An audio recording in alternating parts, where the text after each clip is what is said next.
Oh. Oh, it's happening.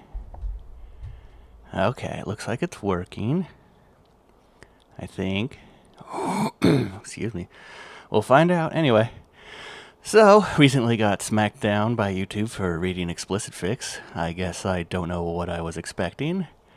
But we'll find a way to read those some other way. Maybe on the Patreon. Maybe I'll just make a Pornhub account and we'll do it there. But for now, I've had this one open in my tabs for a while.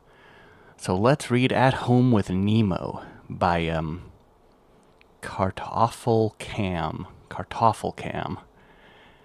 And as it turns out, Nemo has a bunch of sisters, so there's rarely a dull moment at her house. Good. As the school bell rang and their classmates left, Matama and Nemo stayed behind under some pretense or another. Oh, they're in love. Everyone thought they knew what the two were up to while no one was watching, but in reality, they just took a shortcut home. Oh, man. Transmagia, Nemo said, and transformed into Labor Bloom. She took Matama in her arms and opened a portal, and both appeared in the former's living room.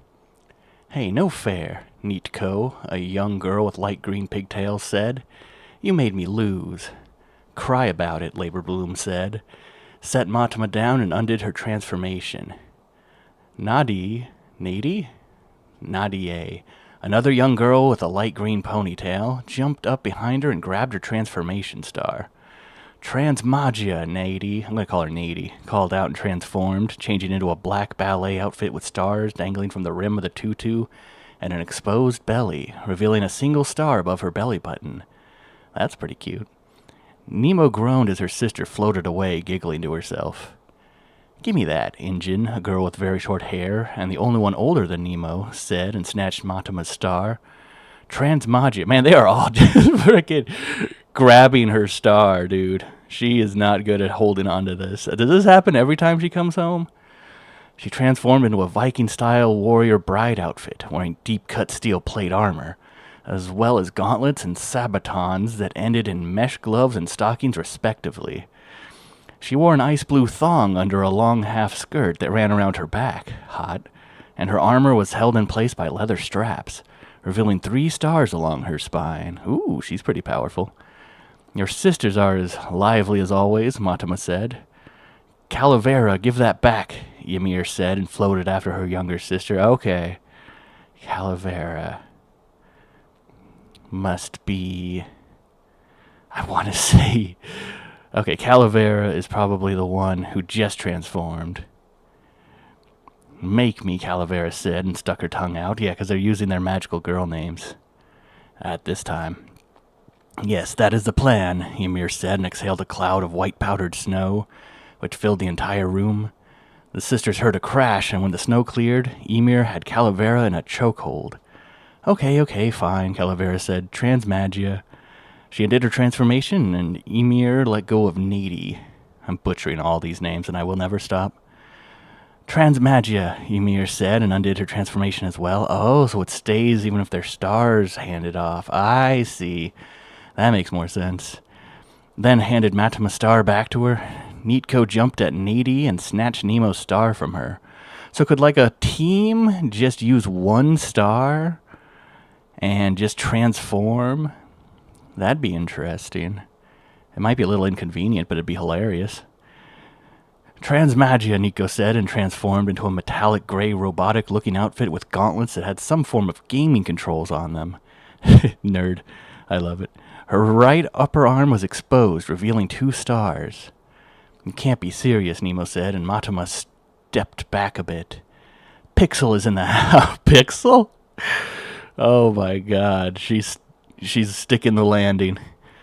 Pixel said and pressed a few buttons on her left gauntlet, superimposing her own reality onto the room and making everything except the people look like it came out of a video game made in 2005. I love this girl's powers. At least she's no Nero Alice, Matama said and asked. Want me to handle this? Want me to just beat the hell out of your sisters? I'll do it, Matama said. No, I'm kidding. I should write. I should have Matama beat up children. No, I got this, Nemo answered, looked around and walked against a wall until Pixel transformed back and the room returned to normal and Neatko fell to the ground. Hey, what happened? Nitko asked. Oh, a friend is playing Uma Musume. That's not what she said. Video games from back then had a ton of glitches that can be exploited, Nemo answered, holding her transformation star. You can break through the boundaries to get to areas you're not supposed to, or take items from others, among other things. No fair, Nico said and pouted. The others all looked at Nemo, who sighed in defeat. If you want, I can show you a few tricks, Nemo said, and Nico cheered up. Really? Thanks, Nico said, jumped up and hurried over to her gaming console. Oh, they're gonna play games together. It's so cute. Really? Oh, I already said that. Well, these tricks only work in the older games, Nemo said. Yeah, newer games definitely don't have any bugs or anything. That's definitely accurate. I swear, Nemo said. So we'll have to get another console and some games.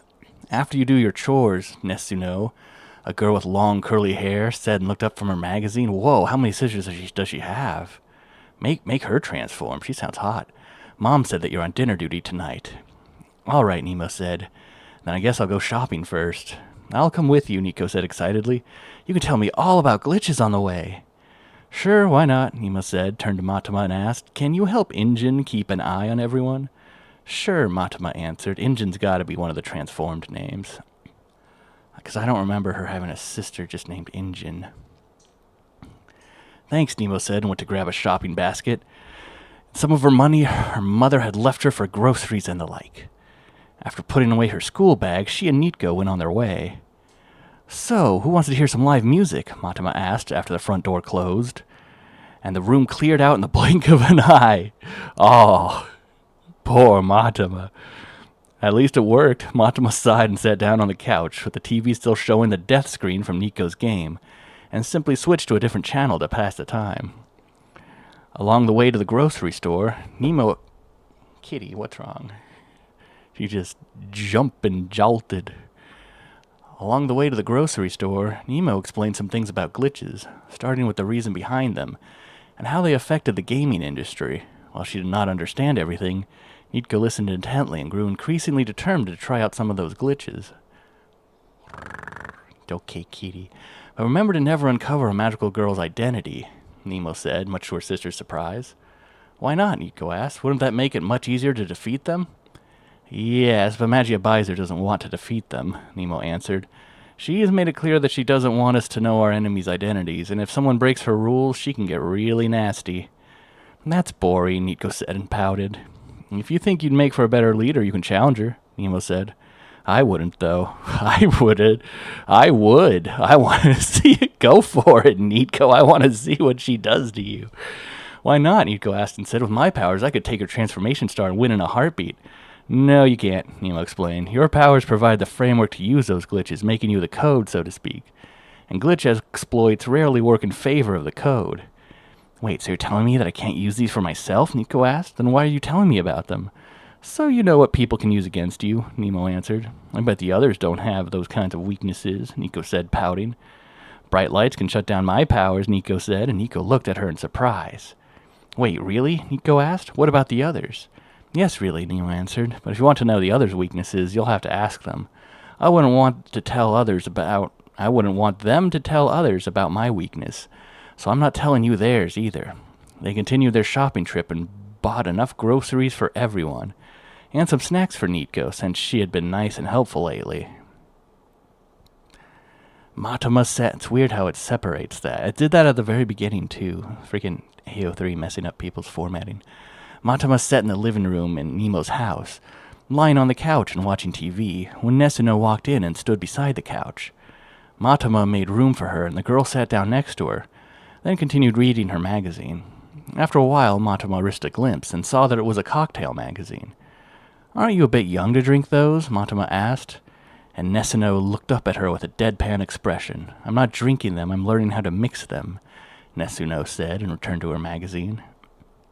Well, sure, Matama said. Then why did you ask about drinking? Nesuno asked. Oh, never mind. Nesuno's kind of mean. I mean, why else would you read about them? Matama responded. To learn how to mix them, Nesuno explained. Nesuno, it's not that hard to grasp. Wait, why am I made to look stupid by a 10-year-old? Matama asked, speaking to herself, expecting another clever comeback, then asked, That left you speechless, right? No, you were just not talking to me, Nesuno answered. Could have still said something, Matama said. I know, Nesuno said, but there's no answer your ego can handle. Whoa. Beat her up, Matama. Now is the time for child-beating Matama. What's that supposed to mean? Matama asked and jumped up. Nesuno looked up from her magazine and put it down. It means I'm not making you look any dumber than you are, Nesuno answered. You saw me reading a magazine that explains how to mix cocktails, and rather than asking if I was interested in doing that, assumed I wanted to drink them. You even admitted that you knew I was learning how to mix them, and then you expected an answer from someone you didn't ask any questions, like I'm some kind of jerk who inserts herself into other people's conversations. Oh, Matama said, completely lost, and just sat back down to keep watching TV. She tried to continue the conversation, but knew that she had no chance at outsmarting this child. And another thing, Nesuno said without looking up from her magazine. Conversations are rarely about winning or losing, or making the other look bad. Usually, you could just talk to people to learn more about them. Can you read my mind now, too? Matama asked. No, you just act like you're trying to make everyone else look bad, Nesuno answered. Whoa, jeez.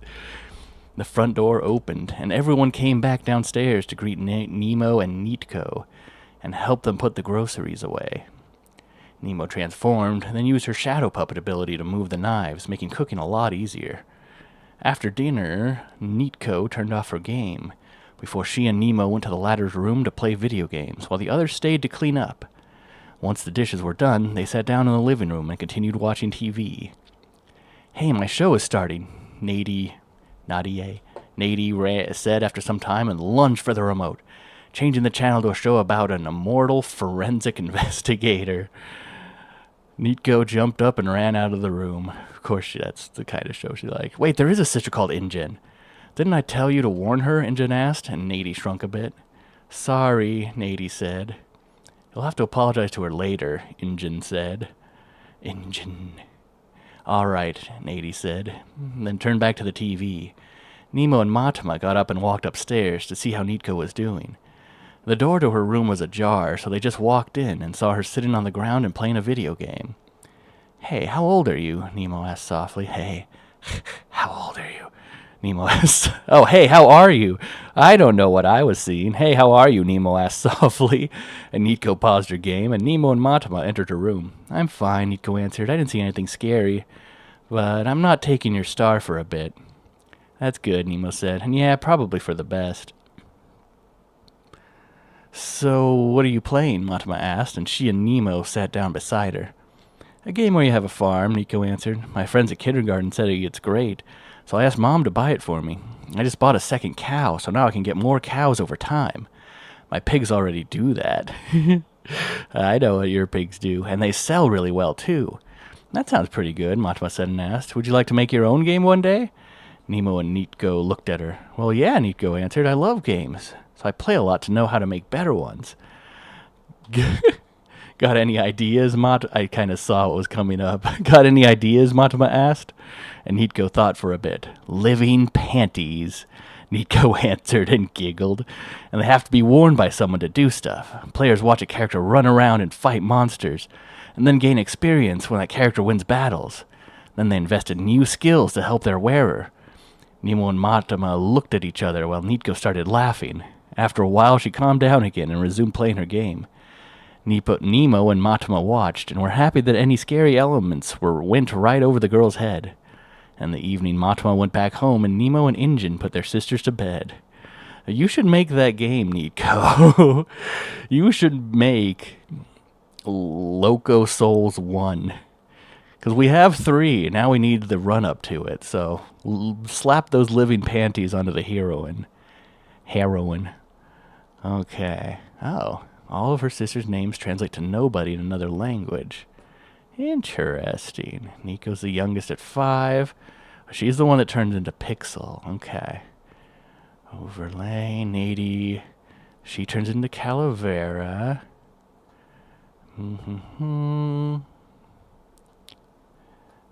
Nesuno is right in the middle. 10 years old. Oh, yeah, she's the one that didn't transform. Then Injin's 15. Oh, she was the one that turned into the hot one. The hot 150-year-old. Yes, excellent. Okay. So that was At Home with Nemo. Now, let's see, Christmas stocking, 6,000. I don't know if I have the reading voice to do that. Well, fuck it. Okay, Christmas stockings by Blue Jerboa. Hanabishi Haruka wakes on Christmas morning with a blinding headache and no memory of the night before. As she pieces events together, she finds a present from a mysterious benefactor which will change her forever. Originally published, pretty smutty. Oh, this is mature. Dang it. Well, I'm glad I actually read the thing this time. The thing. Ooh, let's see. What is this? Also mature. Son of a gun. Son of a biscuit. Let's go here. Close.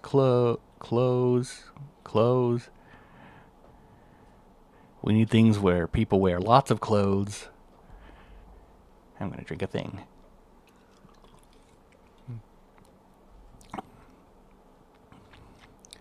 Welcome to the live chat. Remember to guard your privacy and abide by our community guidelines. Guard my privacy. Okay, let's do ratings. Teen Can I do both? I like how combined they don't come close to explicit. Hell, I think combined mature and teen don't come close to explicit. It's not rated. Well, not rated could be anything. Let's go teen for maximum danger. Coming out is hard to do. Oh my god, cat. She just keeps jolting. What's wrong, kitty? It's okay. It's okay. Oh, my little baby. Okay, let's see. We're going to sort by kudos. Oh, dang, that one has 25 already. It's funny because you then go to, like, the page 4. Things that might be okay. Not ye. Oh, wait. No, that one was good. Wait a minute. I should kudos.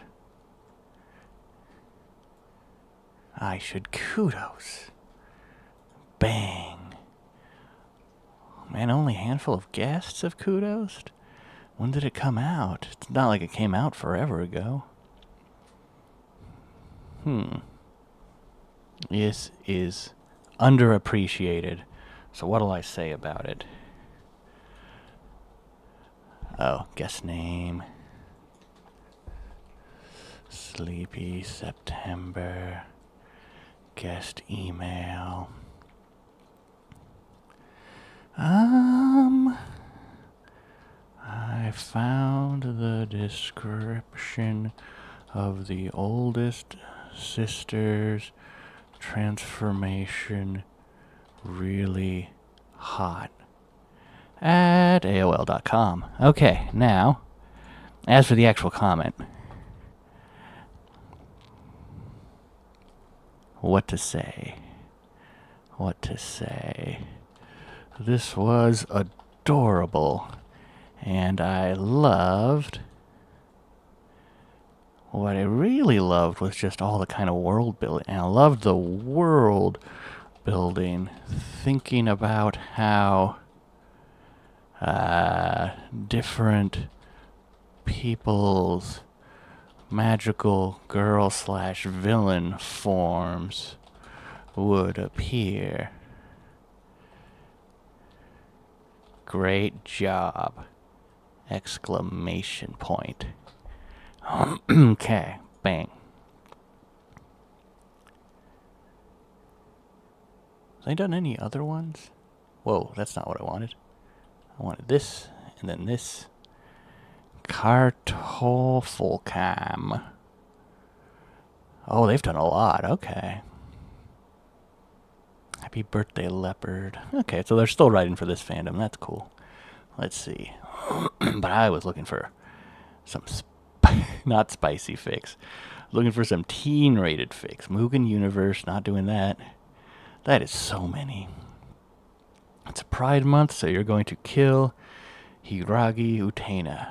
Utena Hiragi. Man, you can't even do the order of names right. by a thread of a chance by Susbox. How did MahoAko get to Pikarigaoka? And what happened before Iona showed up at the Shirayuki house? I have no idea, man. I don't know what most of those names are. By a thread of a chance. Oh, it is. It's a crossover, but it's only a crossover with one thing. But I have no idea what the... I'll save that for later. Maybe someone can convince me. The Magical Girl Hunter English version. 10 comments, 1 giant chapter. Asa Tsubaki. In this world, chaos, destruction. It is only MahoAko, but I'm guessing... Okay, original female character. Yeah, it's OC-centric, which is fine. But let's get something... Oh, 2022. What the heck? But it doesn't really tell me anything about it. And it's a crossover. Okay, down to the bottom, down to the bottom.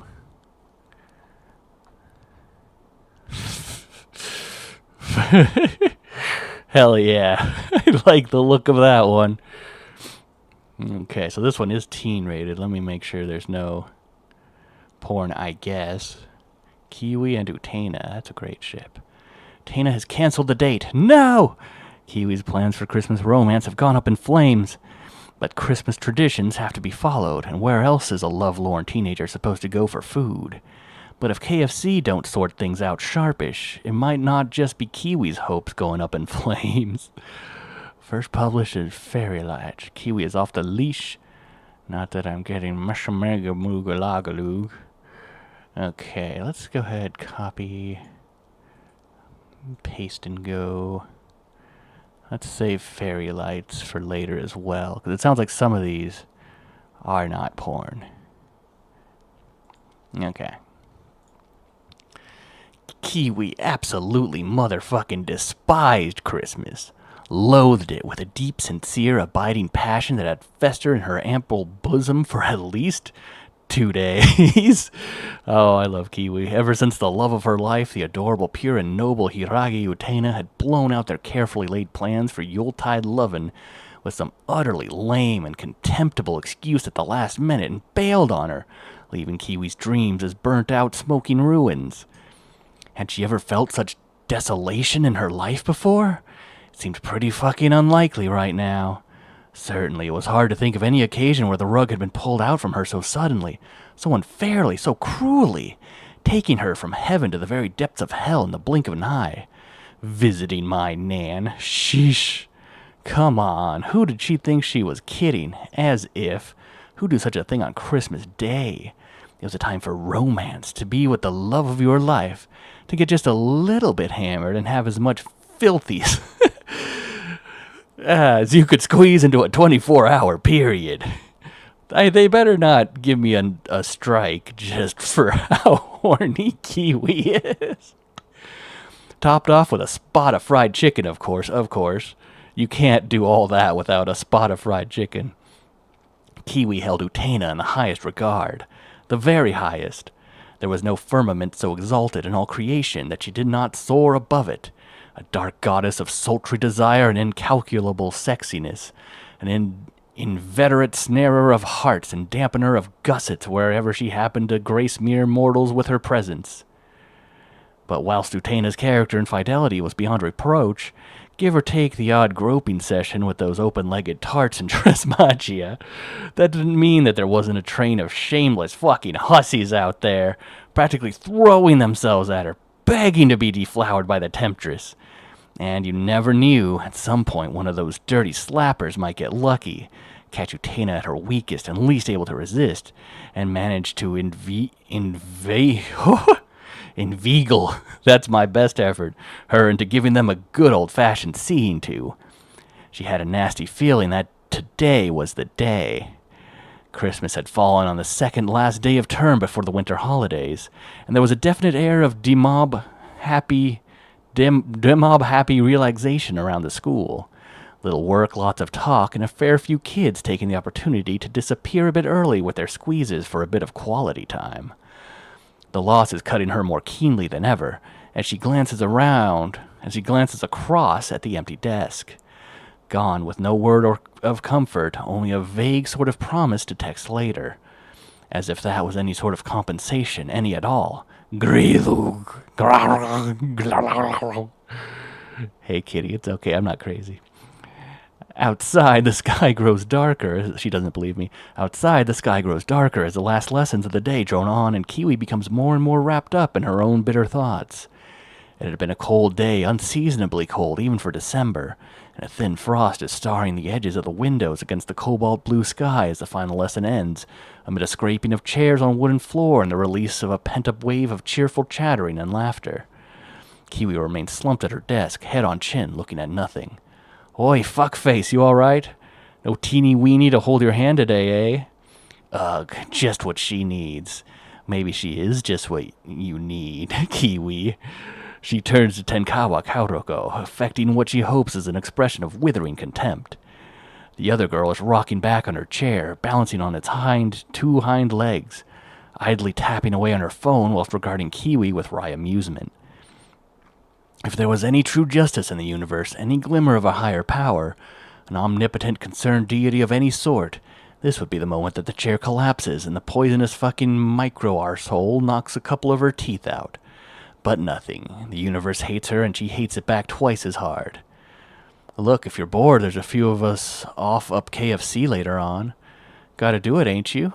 You can come along and we might go on somewhere else later, yeah? Kiwi sneers. Like I'd want to go with you, or you'd want me to come along anyway. No, Ta, I've got plans anyway. No, Ta.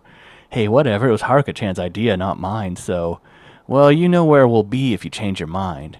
Have a nice night, you skanky ho-ho-ho. Oh, man, I love their dynamic. Kaoroko drops her chair back onto all fours, using the momentum to lift up out of the seat in a sickening display of feline grace. Oh, hot.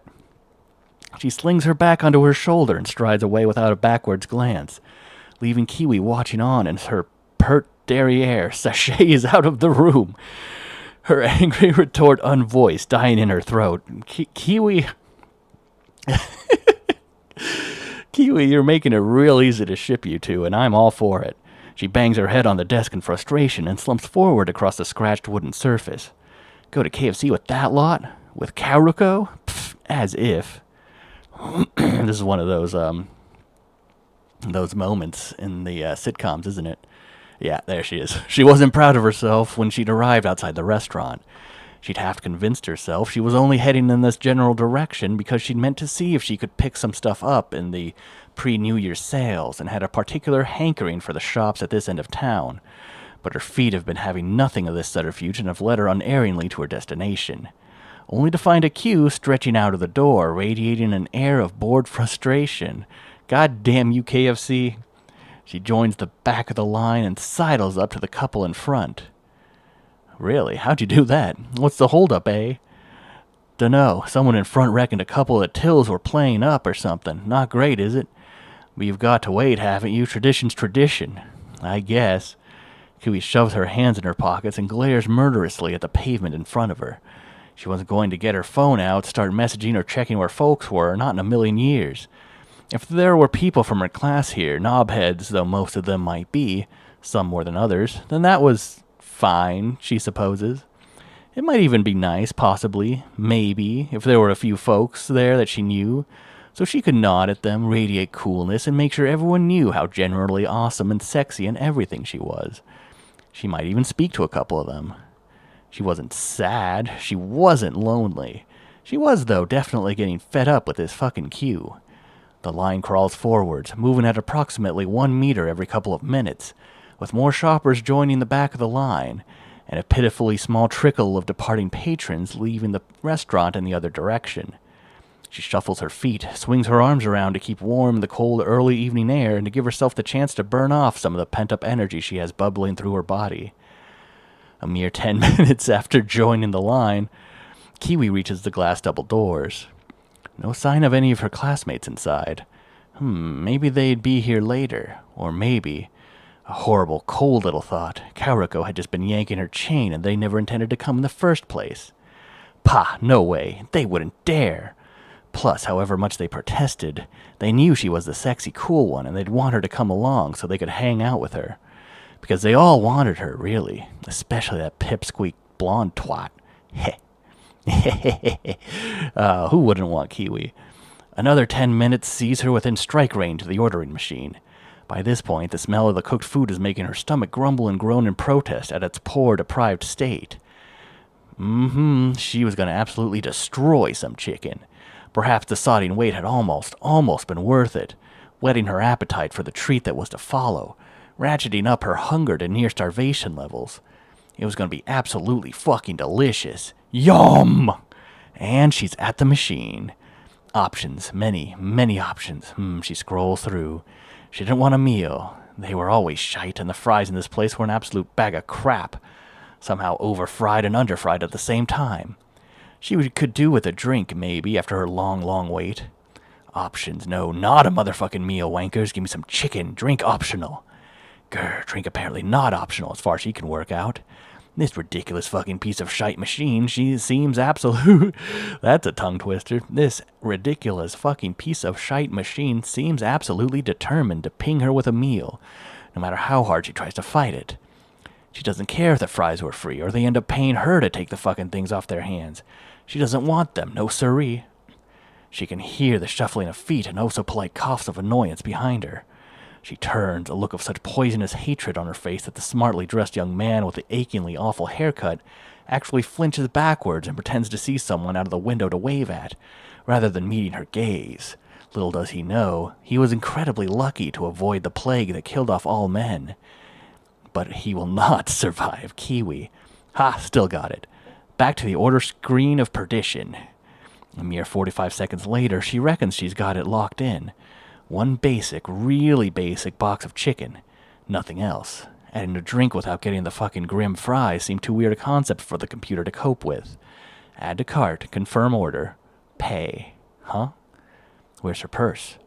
Where's her fucking dickhead purse fucked off to now? Arg! She remembers, she can picture it clearly. Taking it out of her cardigan pocket, putting it on the side of her bed because Mom had washed the cardigan yesterday, so she could wear it today, like Kiwi had asked her, because she'd wanted to look nice for the date that was now not happening. Shit, oh well, never mind, she could always tap it instead. She reached into her pocket and pulled out her battered old phone, unlocked the screen, and had just clocked the red flashing icon in the top right corner when the phone started to shut down. She holds down the power button, forcing the thing back into life. She can hear some muttered conversations behind now, artfully contrived to be just loud enough for her to hear, whilst giving the impression of being absolutely not for her ears. Bunch of cocksuckers. That's great. She'd happily have it out with them, but she needs to get this sorted first. She holds a finger out behind her, pointing upwards in warning and request, and waits for the thing to finish fucking rebooting. The phone turns on, winks at her twice as she clocks the low battery icon and then shuts down again. No. She rummages desperately through her pockets and manages to chance upon a 2,000 yen yenny stashed away from fuck knows when. No time to question Providence. Get that food ordered, girl. This machine is card only. Shit. Balls. Shamefacedly, Kiwi steps away from the machine and edges up towards the collection point. A stressed-looking member of staff, who doesn't look much older than Kiwi herself, gives her a polite smile. What is your order number, please? Oh no, I haven't got an order number. I just wanted to buy some food. Uh-oh, the assistant's face falls. I'm sorry, we don't do the ordering here. If you could just go to that machine over there, you can order the food there and pay for it, then just come here to collect it. Is that okay? The girl smiles at her. Kiwi doesn't smile back. This reminds me of a scene from the Boondocks. No, you don't get it. I want to pay for it here. Look, I have money. But you haven't ordered, miss. I make up and give out the ordered food. Why? But you haven't ordered, miss? I give up and give out the ordered food? Why does this dimwit keep phrasing her sentences so they sound like questions? That's a really irritating little quirk. Can you take my order? The girl's head falls. I'm sorry, no. But like I said, if you just go to that machine... Look, Kiwi leans forward, elbow on the counter, and turning up the sexiness to warp factor 7. I'm sure you're lovely and all, but I'm really hungry. I've tried ordering at that machine and it don't like me. It won't let me have what I want, and I couldn't pay for it anyway. Do you think you could see your way to cooking up some chicken just for little old me? She pouts and twirls a finger artlessly in her hair. Why didn't you pay? Arse, so much for the sexy approach. Maybe something a bit more direct. Mug her, Kiwi. Kiwi shakes her head. You ain't listening. I didn't say I didn't pay. I said I couldn't pay, understand? No, not really, no. I'm sorry. There are a few fracture lines in the girl's polite smile now. Didn't you pay with your card? No, I couldn't, like I said. I haven't got my card on me. We can take payment by phone. God, it is hard to make every one of her sentences a question. We can take payment by phone. You just need to go onto your app and tap. I can show you if... My phone's died. Like I said, I couldn't pay. Why did you come to a restaurant if you didn't have something you could pay with? The girl looks genuinely confused rather than sarcastic. Kiwi growls, just about managing to internalize it. I didn't know I couldn't pay. I didn't know I hadn't got my purse. I didn't know my phone had died. Like I said, but look... Brandishing the note, I have money, real actual money. Can you just give me some fried chicken? You'll need to make an order first so I can make your order up for you. Kiwi's gonna kill this whole establishment. Kiwi closes her eyes, breathes in. I think this was also an episode of Always Sunny. Kiwi closes her eyes, breathes in and breathes out, nice and slow. I can't order at the machine, though, because it won't let me pay. Can you take my order? The girl's face falls. I can't take orders here, but if you've made an order, I can make that order up and let you have that order? Look, I just want some fried chicken. I'll be honest, it's been a bit of a wanky shite bag of crap sort of day, and I just want some fried chicken. If I give you 2,000 yen, can you give me some fried chicken, please? Any bit'll do, I don't care, just something fried. I don't know, a neck or a shoulder or an arse cheek or something you found on the floor, whatever, I ain't fussed. You can keep the money. I don't want any change. I don't even want a wrap or anything. Just chicken. Please give me fried chicken. The girl looks genuinely distressed. I'm sorry, miss. I would love to help you. If you can place... This girl is so annoying to voice. Oh, my God. If you can place an order, please do come to me and I will make it up for you right straight away. Or, Kiwi's ears prick up, if you go to our other counter, you can order and wait. Oh, my God. Why didn't she just point you there immediately? She points. 3 meters to her left is another till, with a similarly harassed-looking member of staff keeping it gainfully together in the face of overwhelming numbers of hungry, miserable customers. You might need to rejoin the queue, though, miss? The assistant raises a wobbling finger and points back over Kiwi's shoulder. Kiwi turns and traces the line back through the restaurant, out of the doors, along the pavement, and then, slowly rotating to follow the path, right around the corner, curling back down the next side of the building, and finally lost from sight, obscured by the brick walls that replaced the plate glass at the back of the restaurant. Jesus Christ. Kiwi turns around. You know what? I think I might do just that. I'm just gonna pop to the loo first, though, yeah? Thanks for being absolutely fucking awesome. You rock, honest. Her words trail away as she strides away in the direction of the customer toilets, her transformation star already gripped tight in her hand in the cardigan pocket. Yes! This is what I want to see more of, just the girls randomly getting pissed and doing crime. That is awesome. It fits Kiwi very well. Matama and Nemo probably more likely to do it on accident. Baiser probably won't do it. I mean, if she transforms, she could transform on accident, but, you know, she's not going to, like, do it just to... Yeah, you know. If there's no magical girls around, she's not going to have much fun, so she won't bother.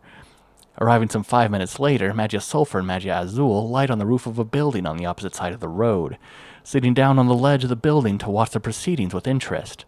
A couple of small fires seem to be raging inside, and there's scarcely a square millimeter of glass remaining in any of the windows.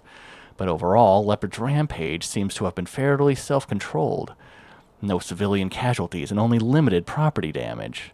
Plus, Sulfur rummages in the paper bag alongside her and pulls out a smaller bag of soggy-looking fries. She examines them with disdain, swinging her crossed legs back and forth above the parapet. Yeesh, these things really are a pile of shit, ain't they? Do you want some? Azul flinches back away from the proffered food, raising a hand palm out to ward it away as though she's wielding a crucifix at a vampire. No thank you, I've never had any nice ones from there, and I doubt you have either. You might be right there thinking about it, Sulfur scowls. Suppose we should be stopping her, really, doing all that criminal damage and stuff. Azul gives no sign of intending to move. Did they have to go through that whole line too, and they're pissed also? Oh, I mean, also they do have KFC, so that's a good enough reason to not move. I mean, it'd be a shame if that place got a bit, torched, wouldn't it? Sure would. A long, guilty pause, punctuated only by the occasional burst of staccato gunfire. Listen, Sulfur leans across conspiratorially, whispering under her breath. If we give her another 2 minutes to finish the job properly, you gotta promise me Magenta never gets to know. Deal? Azul looks at Sulfur for a long moment through narrowed eyes, then turns to inspect the contents of the food bag. Her nose wrinkles. Deal. Yeah, it was the power of freaking... Well, actually, I don't know. Was it the fries? Was it the horror of the fries that convinced her, or was it the nightmare they went through getting the food? Or was it they have food and they're just going to sit here and eat it? All good options. All good options. Felix from Cherokee. Okay. Kudos. I believe in you, Tor. Hey. Guest name. Sleepy September. Is there like a corporate email for KFC? I want them to read this. They'll get a response in their email that's like, someone responded to your comment on this fic, and they'll be like, what the hell are you talking about? Then they come check it out, and they're like, oh my god, we must redo our fries. I haven't been to KFC in forever, actually. I didn't even remember they had fries. Let's see. Oh, that's, yeah. I didn't remember that they had fries at msn.com. Yeah, we're getting closer to this century. All right. That was amazing. I would love to read more of Kiwi versus the service industry, and in general just the girls versus random things they are pissed at.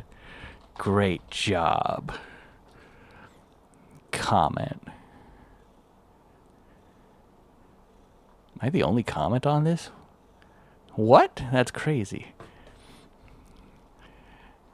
Oh, okay, that was great. That was good. And that's probably a good one to end on for now. Oh, the week is over. I'll probably be on to game later just because I don't have to talk as much as when I'm reading. But let's see. My Threat of a Chance. That was one we're going to try. Let's... how do you... Okay, let's go to 1. Okay, so there's no, like, table of contents. But I could just pick random stuff here. And then if I see that it turns into not safe for work, I'll just run away real fast. So that'll be the plan for next time. Oh, it looks like a lot of these... Whoa. Okay, this is actually a... I thought this was a chapter based on the size. But it's not. Oh, but this will help me find porn and avoid it. That's good. I guess, for YouTube. I will have to... Ursel 211. I thought I saw incel, but no. I'm going to have to... Yeah. Figure out how to do the not safe for work readings. Again, probably Patreon. I'm not going to charge anything. If Patreon won't let me, for some reason, I don't know. Maybe I'll make a Pornhub. It'll be hilarious. But yeah, This was some Gen and teen rated fics. I hope you had fun in the stream. Watching it afterwards. Oh, less than an hour. Okay. It did feel pretty fun and a nice length. But yeah, I'm going to get on again later tonight and do other stuff as I let my voice heal. There was actually a time earlier in the week in the stream that got deleted by YouTube, the spicy stream. I still have a video of spicy fics up just because that one did not get struck down, probably because I read like the first chapter of a few things and none of them actually had not safe for work in their first chapters. So I still have that one up, but the stream for the not safe for work, that got taken down. So that sucks, but we'll find a way to make this porn reading happen. For now, I'm going to stick to teen and general audience things and possibly some mature, and I'll try to avoid not safe for work, I guess. And yeah, that's going to be me searching for this button, and until later.